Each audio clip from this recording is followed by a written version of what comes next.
How did Beowulf influence Cormac McCarthy's Blood Meridian? Well, today we are going to analyze Cormac McCarthy's notes on Beowulf, and I'm going to show you guys how McCarthy took his favorite scenes from Beowulf and transmuted them into Blood Meridian. And it is not surprising to me that McCarthy returned to Beowulf because it is obviously one of the most canonical pieces of language literature. But more importantly, it was written in a style that most English language iconic texts were never able to replicate. And what do I mean by that? Well, pagan cultures, before they were touched, at least at an extreme level, by Christianity, still had a deep connection to nature. They had an animistic connection to it. But when Christianity becomes too inundated in a culture, obviously because of what was said in Genesis and really the general philosophy of the Bible, humans are divorced from nature and thus treated as something that is inanimate and something that they can dominate. And if you guys want a deep breakdown of this, Robert Bly's News of the Universe is one of my favorite books. It shows how Christianity forced literature and poetry away from nature. And then it shows through the German Romantics and modernism, and then now to modern poets, how nature has been revitalized in poetry. This is one of the most important books that I have ever read, and I will put a link down below and highly, highly recommend it. So McCarthy is known for his beautiful nature writing. And what he does is kind of make nature this secondary character. He takes this German idealist point of view that nature is a form of unconscious that we can awaken through. And this is the key of animism. You know, guys like Schelling with his nature philosophy, and Bohm and Fichte and Hegel and all the idealists playing with ideas of nature, they were really just mimicking and synthesizing what pagans had already known for thousands, if not tens of thousands of years about nature, and just putting it into Western philosophical context. And what makes Beowulf different than a lot of other texts in the English language was it was formed by nature. And what do I mean by that? When I say you should, or that people used to use nature as a way to form their literature, I'm not saying that they drew a wolf and then wrote poetry inside of the wolf or made it a certain type of shape. I'm saying that they would feel the energetic presence. They would understand and be in such a deep communion and relationship with certain animals, plants, or other things because they had been existing with them for decades, that they could figure out its energetic signature and transmute it to literature or to poetry. And this is the key of animism in general, because let's say you and I go to Grand Teton National Park and we go and see the Tetons. This may be super inspiring for us. We may be like, wow, that is so beautiful. And that may lead you to reevaluate your life and be like, man, I should really spend more time outside. But that's usually the end of that extent. Or maybe you're inspired artistically and recreate a simulacra of it, or write a short story that takes place in Wyoming. But that isn't animism. Animism is something between inspiration and communication, because obviously you don't look at some mountains and the mountains say, hey, Ian, should really go get a pair of new sneakers, man. That's not what's going on. But when you develop a deep reciprocal relationship with the natural world, with all the different kingdoms, there's something that happens within you that's bigger than inspiration. There's visions, messages, these certain muses, these certain pathways that are open to you that you're able to access. This is what the shaman does. This is what priests do, but priests focus it on the narrow celestial God. You know, they're focusing on this small little archetypal presence, and then everyone's going to be right now, there's more than there's saints everywhere. Anyway, you guys know what I'm talking about. But when we look at Beowulf as a text, it was written in the English language. That's the language we know. And so in other languages, there are other pagan works and poetry and things of that nature that have this sort of feeling. But unless you speak that language and can read it at a fluent level, you'll never be able to experience authors and people who are actually connected at an animistic level to nature. Because by the time English speakers picked it back up and were engaging in these types of things, first of all, they most of the time were upper class white men and really weren't spending a lot of time out in nature. You know, someone who did capture this, pretty well is Henry David Thoreau, because he was kind of like autistic and like kind of he'd stare at a tree for 8 hours at a time and like try to connect with it. So he was kind of tapping into that, but it's kind of a rare thing to do. And it's a lot rarer now because of digital technology and just how we are raised. A lot of this is learned in childhood. And if you are in the public education system where you're locked inside all day and you have crappy parents and you're not really exploring the world and learning these kind of early lessons, then it's like trying to turn a 30-year-old into a world champion wrestler, even though they've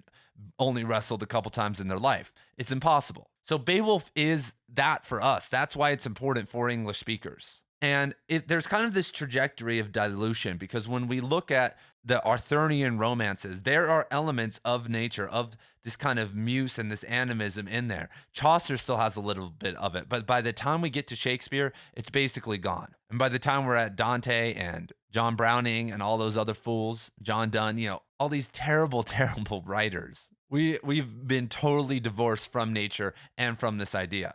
And so McCarthy understands this. And he also, I think, enjoys Beowulf because it also connects to this German idealistic notion that maybe God isn't perfect. Because starting kind of with Spinoza, which inspired German idealism, they started to question if God had an unconscious, if God was dealing in the shadow. And Beowulf, because even though it's kind of a Christian text mixed in with paganism, there is still a lot of contemplation of God being evil, and like a lot of the more evil elements that are ignored in the celestial religions that, just relegate that to demons and Satan and don't really explore that and don't understand the positive side of exploring the shadow as an individual. So enough on that. Here are the two things from McCarthy's notes from Beowulf. First is a quote: "Rise from the darkness of war, dripping with my enemy's blood," which is from Beowulf. And another quote: "God's dread loom was woven with defeat for the monster." And McCarthy was taking these quotes from the Burden Raffle translation of Beowulf, and he wasn't reading it in the Old English.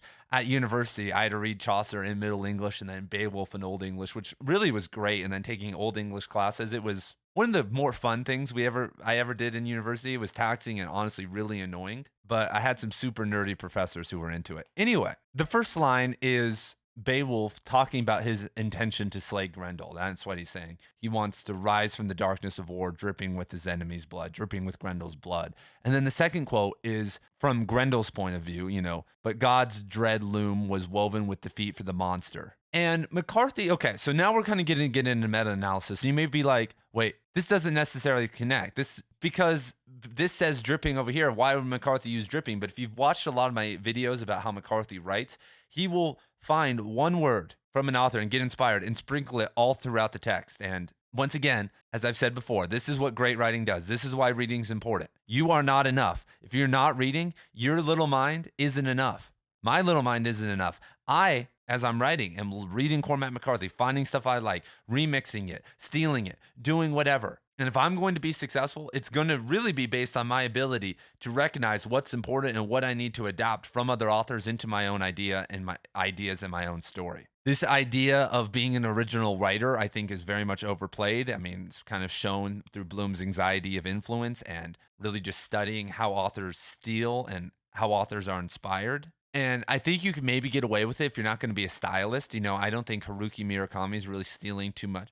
Well, I've seen him actually do some stuff like this, but Stephen King and Haruki Murakami and a lot of these guys that are just kind of writing more plain stuff, I don't know if they're really engaging in this, but these great writers who have great sentences and great ideas, they are always taking from others. And so the three quotes we have here from Blood Meridian that use dripping, or the dripping of blood. The first being, Glanton took the dripping trophy from McGill and turned it in the sun. The second is once again Glanton slaughtering Indians, and it's moving on foot among the huts with torches and dragging the victims out, slathered and dripping with blood. And then the third, the doctor's dripping head by the hair.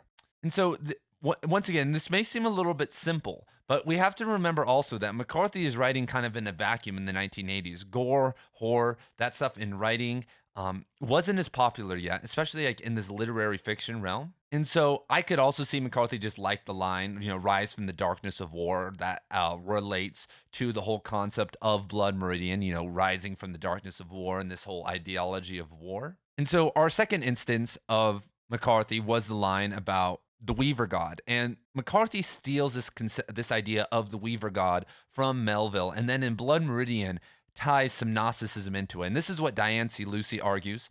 And once again, everyone loves Christian interpretations, but for some reason in the battling of Cormac McCarthy scholarship Go to the Cormac McCarthy conference. I've been to a couple. You go and read the Cormac McCarthy journal, and you talk to anyone outside of people who are Christians. They will tell you these are not Christian novels. McCarthy, as I said the other day, has transcended Christianity to deeper levels, to things like Gnosticism, Eastern philosophy.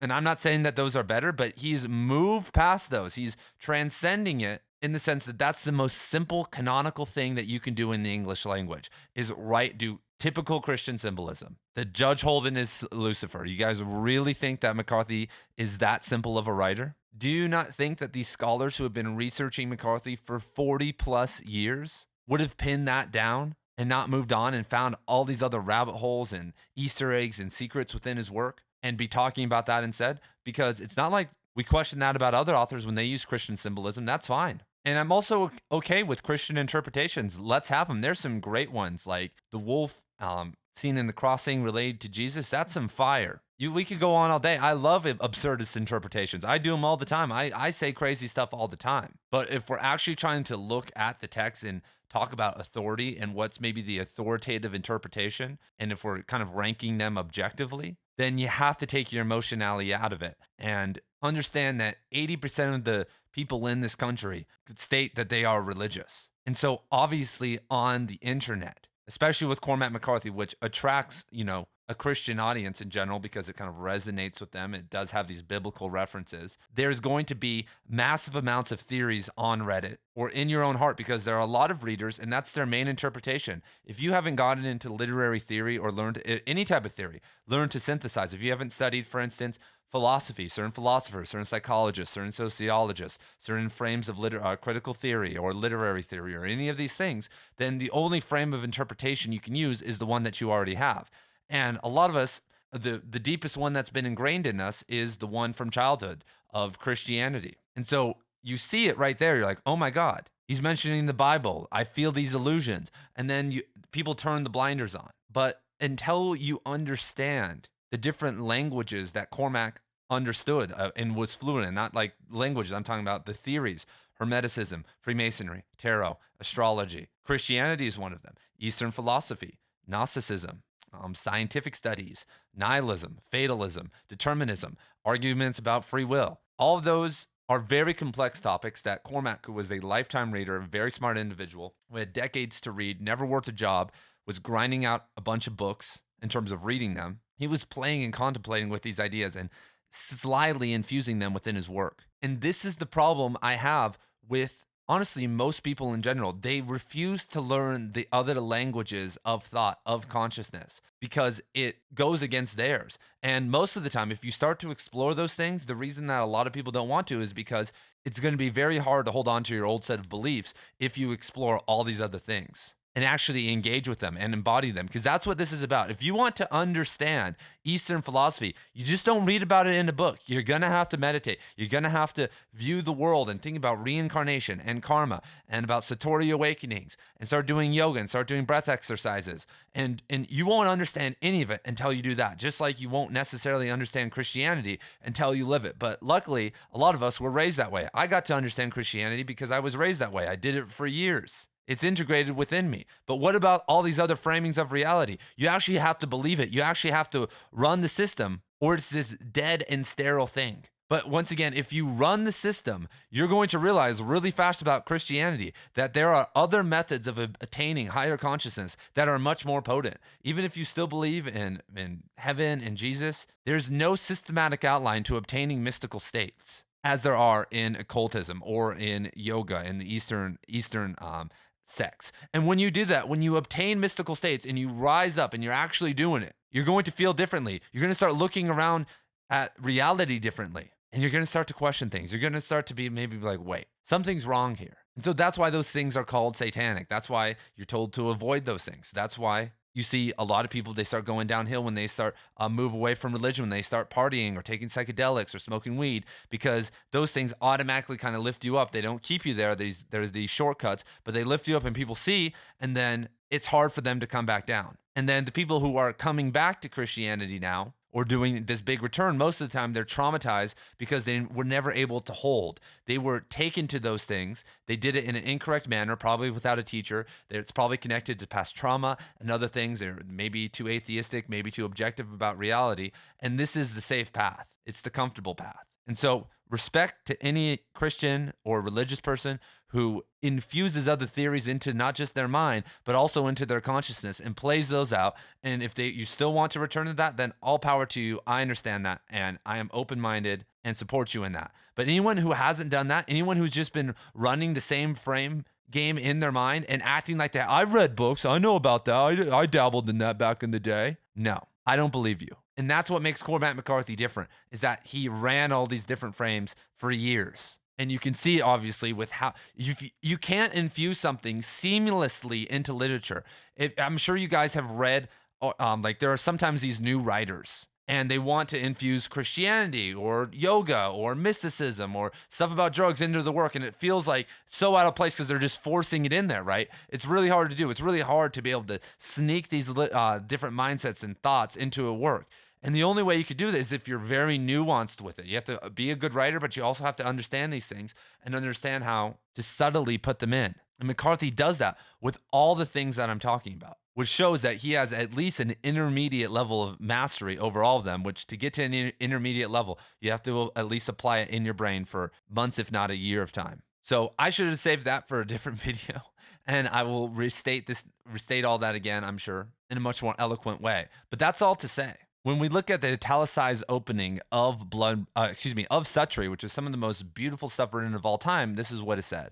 But lo, the things inside, and can you guess his shape? Where he's kept, or what the counter of his face? What's the counter of his face? Is he a weaver? Bloody shuttle shot through a time warp? A carter of souls from the world's nap? Okay, so now we're going to get really meta here, talking about kind of Narcissism and its influence, and connecting that back to Beowulf. And so in 1975, Cormac McCarthy started working with a director named Richard Pierce, and they started working on the film The Gardener's Son. And The Gardener's Son has a lot to do with Narcissism. In the Cormac McCarthy course, I kind of get into this. But Pierce, during this time, was working for a foundation, and for their newsletter, he included a quote, and it's a Gnostic quote from Melville talking about the Weaver God. And we do know that him and McCarthy were in correspondence, and McCarthy was probably talking to him about Gnosticism, because at this time in 1975, if you guys don't know, McCarthy had divorced his second wife or left her, moved to Tucson, was rambling around, and at this time really started turning up the heat in terms of his Renaissance awakening.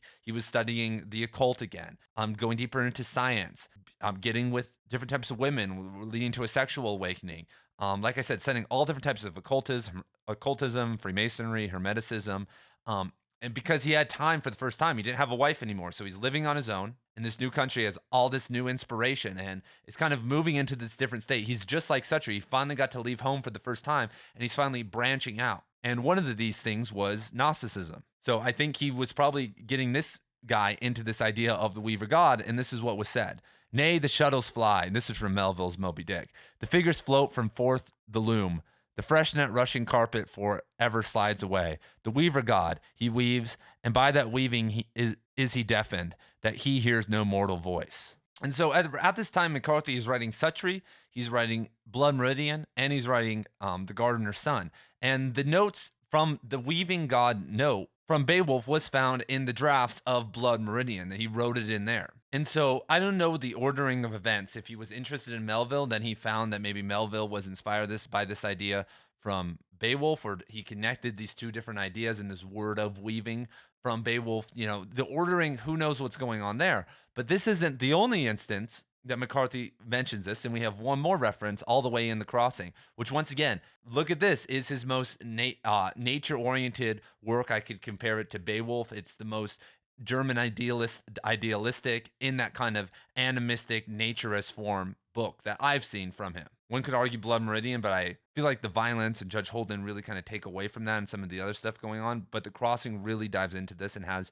I think, more room to do it also. And here's a quote from that. Quote, "In his dreams, God was much occupied. Spoken to he did not answer. Called to did not hear. The man could see him bent at his work, as if through a glass, seated solely in the light of his own presence, weaving the world. In his hands it flowed out of nothing, and in his hand it vanished into nothing once again." And what does Suttree tell the priest in recovery? What does he say? Such an important line. You will not believe what watches. He's talking about God. He is not a thing. Nothing ever stops moving. And this God is watching, not in like linear time, not sitting down and influencing things, but is functioning as time as a flat circle, is that type of God. Is not necessarily the he God, but the God above that. And this is supported in the crossing once again when Billy says, the world cannot have a temporal view of things. If you guys have no idea what is going on here, what are they talking about this Weaver God? What is all this about? What they're saying is that there's a God above God, that there's this artifice God,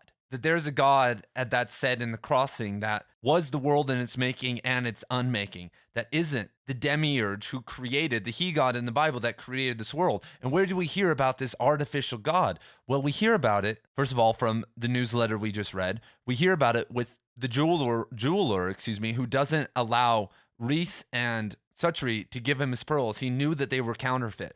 What do you think the Cold Forger dream in Blood Meridian's about? What do you think Judge Holden represents with his he's drafting everything. He's creating copies of everything. What do you think the blacksmith represents in Child of God? Why do you think McCarthy makes such a break in the crossing and talks about and includes the heretics' vision of this other type of God? What do you think all that was about? He was promoting, yes, I'm sorry to say it once again, a Gnostic ideology. He was, and maybe not, it isn't Gnostic. That may be the wrong word. I would say once you understand these modalities, if that's the wrong word, but it's something beyond the Christian God, the He God. There's something above that. You can transcend that. There's another level that goes beyond earth, and the spirits, whether positive or evil, that are creating, whatever's happening on earth, they are lesser deities. And if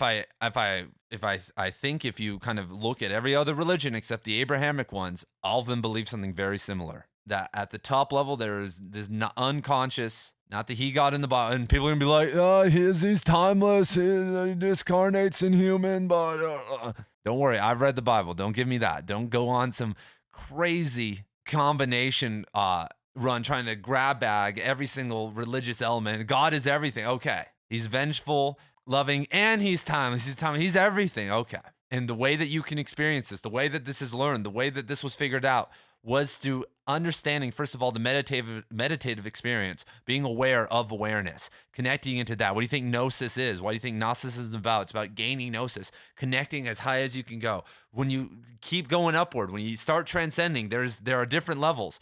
And the way you can learn about the multitude of levels and the contrast of that is through the natural world around you and understanding the difference within all of that. And then that aids the meditative experience to go up or down wherever you're trying to go. So that is a pretty damn deep breakdown of Beowulf's influence on Cormac McCarthy. This is not a drill. This channel is not a joke. Well, maybe it is. Maybe I'm just a sinner, delusional, an elitist, all the other words that have been called all just in the last 2 or 3 days. But I understand what McCarthy was doing with integrating all these different modalities, and I encourage all of you to do something similar, or you're going to have a blunted view, a very narrow view of reality.